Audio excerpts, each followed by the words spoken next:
রাতে সন্ধ্যার সময় বগুড়া জেলার কিছু যুবক ছেলেমেয়ে রাস্তায় বসে থাকার কারণে কিছু মশা তাদেরকে আক্রমণ করে। মশা তাদেরকে আক্রমণ করার কারণে তারা দুই হাতে মানে মারার কারণে মশাগুলো আহত হয় এবং মশাগুলো আহত হওয়ার কারণে তাকে বগুড়া সদর মেডিকেলে হাসপাতালে ভর্তি করা হয়েছে।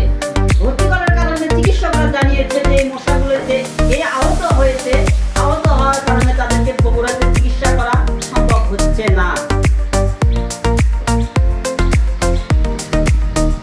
ঢাকা পিজি হাসপাতালে তাদেরকে পাঠানো হলে চিকিৎসক জানায় যে এদেরকে আইসিইউতে রাখতে হবে। আইসিইউতে রাখার পর তারা চিন্তা করছে যে এদেরকে আইসিইউতে যে রাখলাম, আইসিইউতে রাখার পরে এদের কি হবে, শীতকে লেগে মারা যাবে কি যাবে না, এই চিন্তা করতে করতে 12টি মশা আহত হয় এবং 3টি মশা নিহত হয়। নিহত হয়ে 3টি মশাকে নিয়ে চিন্তা করে যে এদেরকে কবর দিবে কোথায়, কারণ মশাকে কবর দেওয়ার এত বড় জায়গা নাই।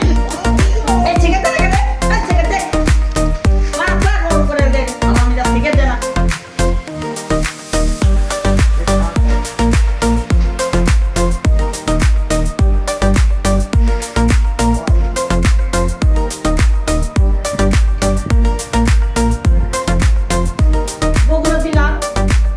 বগুড়া জেলার কিছু জেলেদের আন্তর্জাতিক খবর।